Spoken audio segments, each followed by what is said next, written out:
Assalomu alaykum do'stlar. Hozir men sizlarga Sanoat qurilish bank mobil ilovasi orqali do'stlaringizni taklif qilib, pul ishlashni o'rgatib o'taman. Buning uchun pastdagi kommentariyadagi havola orqali Sanoat qurilish bank ilovasini ochib olasiz va hozir men sizlarga video qo'yib beraman. O'sha video qo'llanma orqali qanday qilib registratsiya bo'lishni o'rganib olasiz. Ilovaga birinchi kirganingizda til tanlash bo'limi chiqadi. Bu yerdan o'zingizga qulay bo'lgan xohlagan bitta tilni tanlaysiz va telefon raqamingizni kirgizib SMS kod orqali tasdiqlaysiz. Shundan so'ng keyingisi tugmasini bosganingizdan so'ng ushbu oyna ochiladi. Bunda o'zi yozilgani kabi birinchisiga ismingizni, ikkinchisiga familiyangizni yozasiz. E'tiborli bo'ling, aksiyada qatnashishni boshlash uchun taklif qiluvchi kodi degan joyga videoda ko'rsatilgan kodni yozasiz. Va videoda ko'rsatilgan joyga tasdiqlash belgisi, ya'ni galchka qo'yib, keyingisi tugmasini bosishingiz mumkin. Va sizda ushbu oyna ochiladi. Bu yerda harf va raqamlardan iborat 8 tarik parol tuzishingiz kerak.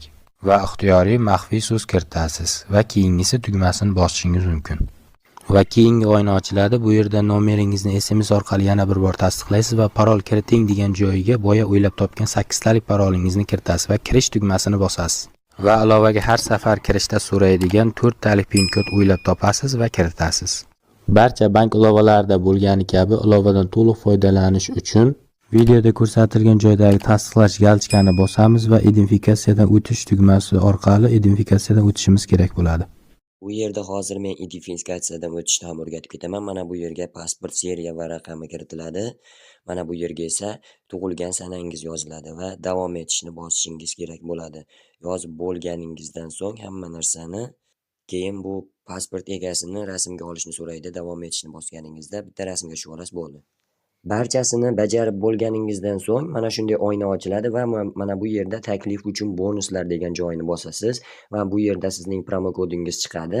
Mana shu promo kod orqali do'stlaringizni taklif qilib, har bitta taklif qilgan do'stingiz uchun pullarni ishlab olishingiz mumkin bo'ladi.